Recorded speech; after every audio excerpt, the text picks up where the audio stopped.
This edition of the Ridley Report is brought to you by Homeland Stupidity. HomelandStupidity.us.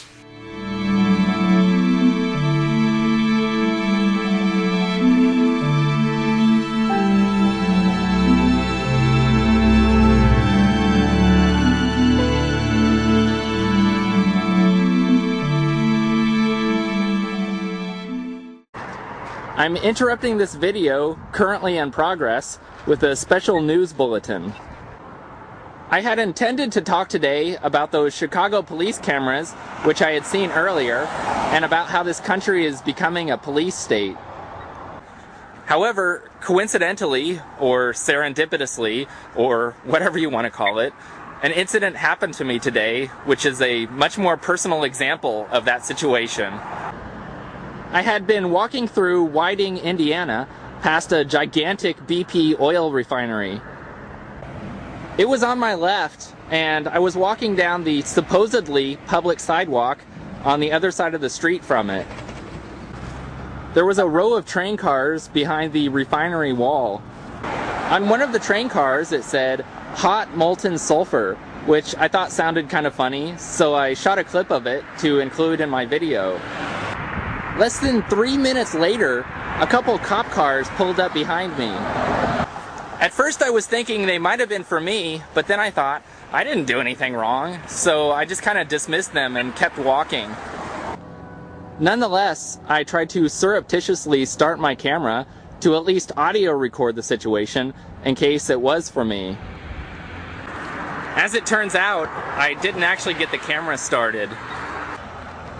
As a quick side note, a while back I had seen a video from Dave Ridley at ridleyreport.com in which he had an encounter with some post office police. He had tried to start recording the most heated exchange with the Postal Service cop, but in the stress of the situation, didn't press the record button quite hard enough. Dave, I know exactly how you feel. In fact, my biggest regret of the whole situation was that I didn't actually get the recording started. Since an audio recording, even a bad one, would always do a much better job of relaying the story than I could. One of the cops yelled out from behind me, "Hey, were you taking pictures of the refinery? You're not allowed to." I said, "What? Are you kidding?"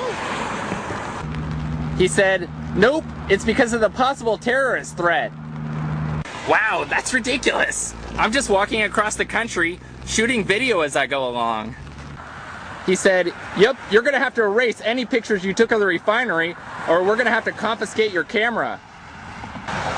At that point, he asked to see my ID, and I told him I wasn't carrying any. "What? You're walking across the country and you're not carrying any ID? What if you get hit by a bus or something?" I told him that my wife was with me, and if that happened, that she would find out soon enough. He responded, "Where? Where is she?" Then I calmly explained that she was in our RV up ahead of me. He said, "Okay then, what's your name?" And reluctantly I gave it to him. Then he asked me my address, and I said, "Well, I don't have one. I'm walking across the country."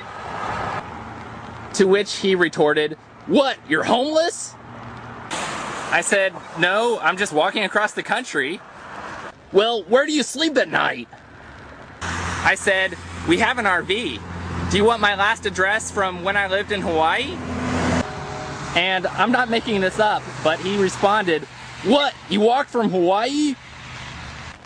And I said, "No, I started walking from the West Coast." "Are you sure you don't have any ID?" And he started terry-patting my pockets. "Hey, I didn't give you permission to do that." And he said, "Well, you're in Indiana now." I told him I grew up in Indiana, and he said, "Wow, good for you." He felt my left pocket and said, "Hey, isn't that your wallet?" "No, it's probably just my pocket PC." He said, "Nope, it's softer than that. Why don't you take it out?" And I stalled by pulling out my sheet of directions for the day. "It's bigger than that. You don't want us to arrest you, do you? We'll drag you down to the station, and then your whole walk will be over." Not wanting to get arrested, at that point I pulled the contents of my pocket out. He said, "What? Aren't those business cards? Don't those have your name on them?" And I said, "Yes, but it's not government ID." And then he asked what my date of birth was, and I said, "Do I have to give that to you?" He said no, and at first he seemed contented with that. But then his partner piped in, "If you don't give us your date of birth, we'll arrest you." I said, "So you're telling me that if I don't give you my date of birth, that you'll arrest me?" At that point, the original cop said, "Yep, that's what I'm saying." I said, "Okay, fine, I'll give it." Then the original cop said, "If I have to pull out this pad one more time, I'm gonna arrest you." So I finally gave him the date, and he handed the piece of paper to the other cop to go run my name. Then he said, "Why are you trying to be so uncooperative?" And I said, "I wasn't. I'm just walking across the country trying to mind my own business." "Well, you weren't minding your own business. You were filming the BP refinery." And I told him I didn't know I wasn't supposed to do that. "Well, you're gonna have to erase the images of the refinery, but those are the only ones you have to erase." Not wanting to get my camera confiscated, I reluctantly agreed to. Although, I found it interesting that he didn't actually watch me as I was erasing them, and just took my word for it that I had done it. It was at that point that I noticed that the camera hadn't been recording the whole time, but I decided to start it then to at least capture the rest of the encounter. After I told him I had erased the video, his attitude completely changed. He was much more buddy-buddy like, "Oh, so you're walking across the country, huh? Is anyone sponsoring you? No? You're just doing it on your own? Oh, okay, that's cool." Then the check came back clean, and he said I was free to go. I don't know if you've ever been in a situation like that before, but that was certainly the first encounter with cops I've had where they've threatened to arrest me. If I could do it over again, I might have done things differently. Like, for example, I might have taken him up on his threat to arrest me, as Brooks suggested I should have done. But with practice, and maybe after I get to New Hampshire, I'll be able to stick to my guns better. So, are we in a police state? I'll let you be the judge.